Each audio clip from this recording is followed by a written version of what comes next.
Hello, everybody in now. And here we are. My goodness me, we're on day 16 of 100 days Wow. of Facebook Lives. I know, I can't believe that it's 16 days. You know, it's over 2 weeks that I've been here, turning up every day. I'm actually quite amazed to myself, Katie. I really am.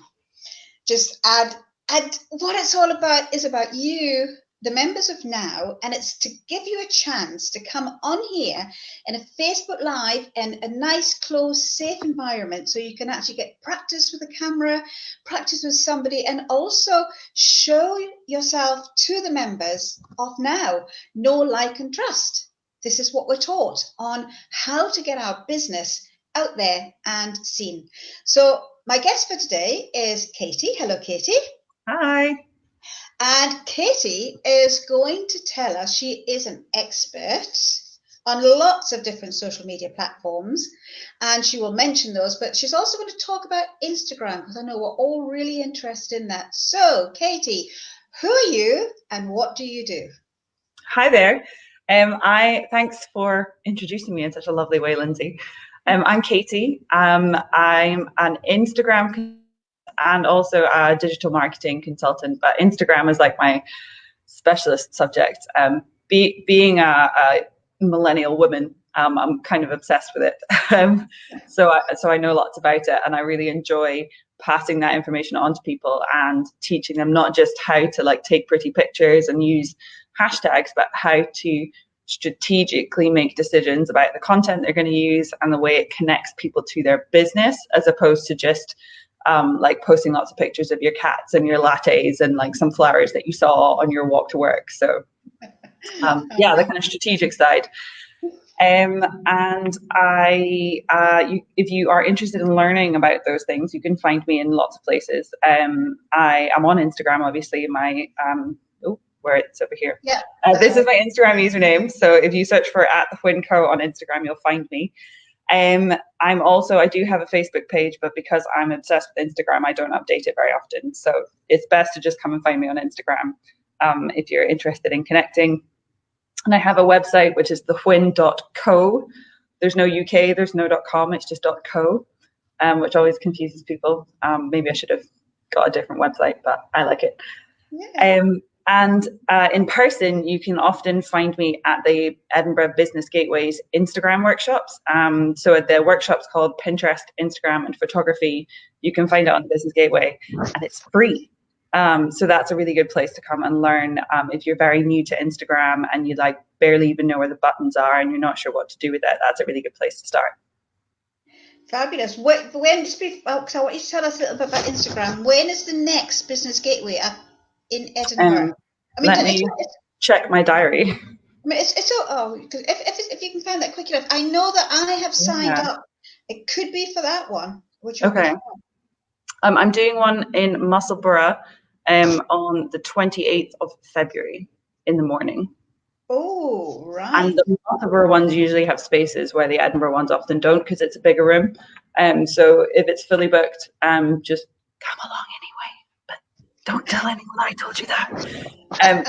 Because the room out there has always got space for more people. So.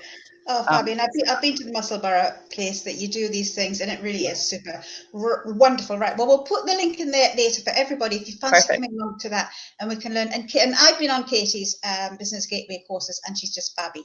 So, Katie, do tell us Instagram.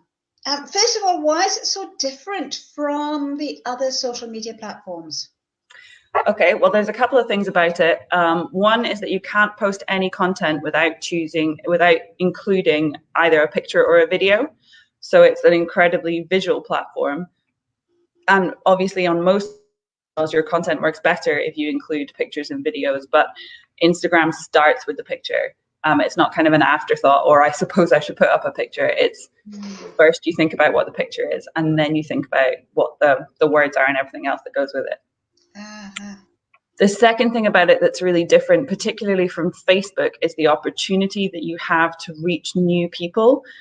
So when you're trying to grow an audience on Facebook, it's quite difficult to do because Facebook really restricts your organic reach as a Facebook page, because of people wanting to see more of their friends and family content and less stuff from businesses. Whereas on Instagram, people are following hashtags and actively looking for influencers and brand content and businesses to follow. And so you can use the hashtags to put yourself in front of people who are interested in the subjects that you're talking about. Does that make sense? It does. It does. Now, for anybody who doesn't know what a hashtag is, what is it? I'm like, I need to show you a hashtag, but I don't know how to show you a hashtag. It's the symbol, the little the Perfect. cross symbol, and Yeah. then like a word or a phrase afterwards that's all squidged together. And how they work is that any hashtag that's ever been used has a hashtag gallery that shows all of the other posts and videos and anything else on Instagram that's also had the same hashtag on it. Right. So if you were to search for like hashtag Edinburgh, you would see every picture that anyone's ever posted on Instagram that is tagged as being Edinburgh. And it's the same, like the range of things that people have hashtagged is kind of incredible. So like, so I do a lot of powerlifting. That's my hobby. And so there's like a whole range of like Scottish powerlifting and like British powerlifting. And then all the different lifts have hashtags. So like hashtag squat and hashtag deadlift and hashtag pull up and all the rest of it. So, my goodness gracious. And then there's like hashtag gym and like gym Scotland and like Edinburgh PT and like, so every like tiny different niche within your topic probably has a hashtag already, which gives you then the opportunity to connect quite carefully into the audience that you're actually interested in connecting with. So I'll give you an example. When I post, most of what I'm posting about, well, there's a mix of things, but some of what I post about are tips on how to use Instagram better, because that's what I'm an expert in. And so when I'm posting those, the kind of obvious thing to think about would be like, well, I'll use like hashtag Instagram tips and like hashtag marketing expert and those types of things. But I don't do that. Those hashtags are useless to me because the only people who post in them and look at them are other marketing experts. And then, so the hashtags that I use are things like hashtag Edinburgh small business, because that's the audience I want to connect with. Or like hashtag Scottish business or UK small business or something like that. So I'm thinking about what community on Instagram do I want to put this in front of? What are their interests? What do they talk about? And those are the hashtags that I select, rather than the ones that are like a really basic description of who I am and what I'm doing. Okay. Yes. So it's, there's a little bit of thinking to do in there, and you have to look up the hashtag before you use it and make sure that it actually includes the same kind of content you're thinking of posting. Like if you were doing like Valentine's Day offers, for example, if you look up hashtag Valentine's Day on Instagram, it's full of absolute garbage because so many people are using it to post inappropriate things, and it's just pictures of them and they're like their boyfriend or whatever. And so if you're a small business trying to reach people about Valentine's Day, you can't use that hashtag. Like it doesn't do any good for you. It won't connect you to your customers. Right. So you have to think about how you connect with your customers far enough in advance and tell them it's about Valentine's Day without using that one hashtag. Wow, it's quite a field, isn't it? Yeah. So I've sometimes sort of clicked on somewhere, it's come up, and there's like maybe thousands and thousands of numbers there. Is it better to go for them or go for a less number? It depends a little bit on the hashtag. So I would say if it's a local hashtag, so it's specific to your like physical location, and it's also a niche hashtag, so it's specific to your like subject or what you do, then you are looking for something that's in the range of like 1,000 to 10,000, or it can be higher than that, but that's kind of your zone. So 1,000 to 10,000. And so that works really well for hashtags like Edinburgh business or Scottish powerlifting, because there's an area, like a physical area, and a specialist subject. All right. So those go well together. And if it's a more general hashtag and it doesn't have either a niche or a location, so like just like a hashtag for the place, you would be looking for something that was 10,000 to 1 million. And anything that's more than 1 million is too big.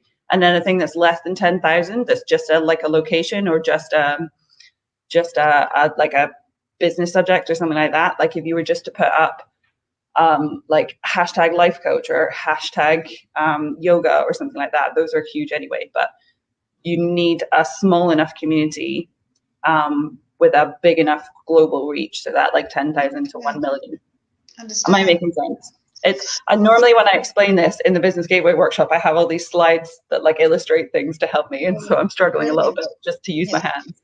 So it's certainly worth going along for that. Now, on the last note here, before we ask our question, the filters that Yes. are Instagram, Yeah. is it worth using those?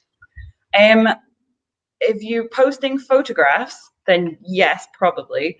If you're posting graphics that you've edited together, like in Canva or something like that, then you wouldn't use the filters on those because they already look good before you put them in. And then you Right. mess up the colors and stuff like that. But on a photo, the filters are designed for photographs. So I like to use the Lark filter quite a lot. But if you tap on the filter to put it on your picture and then tap on it a second time, it comes up with a slider bar, which lets you reduce the intensity. And I'm Okay. really pale, so most of the filters turn me into Lord Voldemort and make my nose disappear.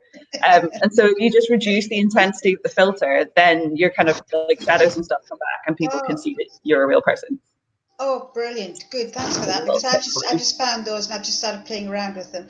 So, can you believe, I mean, just how quickly time is going? So we It have, flies.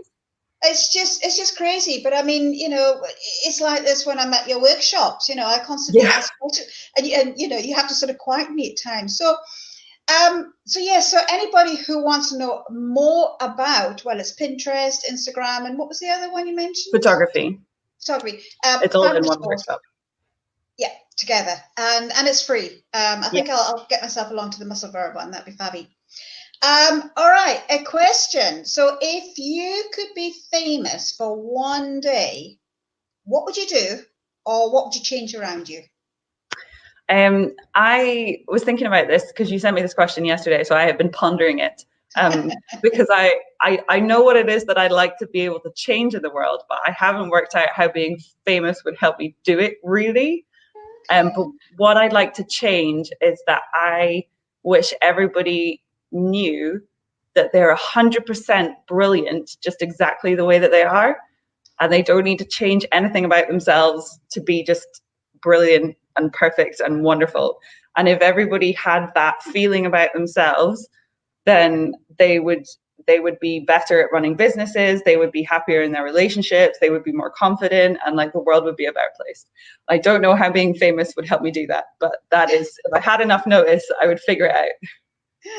But being in Business Gateway, I mean, you are kind of famous because you are, I mean, that's how I got to meet you properly, going to Business Gateway, and then through that, through social media and the rest. And you are changing people's lives I hope by so. what you're teaching them. It's just wonderful. So thank you so much, Katie, No for worries, thanks for having me. really interesting. I think we've done our 15 minutes. I'm all a bit messed up here, but I think we have. I think we have, yes. So there we go. That is our 15th, Yep. 16th, because I'm one day ahead of myself from the month. There Yeah. is a reason for that, but no matter. Um, and yeah, if you would like to be here with me on a Facebook Live and be able to talk about your passion, and if you don't have a business, that's okay. You can come along, you can talk about yourself. And in fact, you can actually talk about your cat or your dog if you want to, because it's giving you that confidence of being here in front of the camera, which is actually really important. Because, Katie, I'm sure you would agree with me that what is happening in social media are videos. Yes. Yes. You got to put your face on a video in front of your followers. Otherwise, no one will know who you are or why they should like you. There we go, you see. Famous last words. So I'm going to love you and leave you, and everybody have a fantastic day, and we'll catch you tomorrow on our 17th Facebook. It's all about you. Bye for now. Bye. Bye.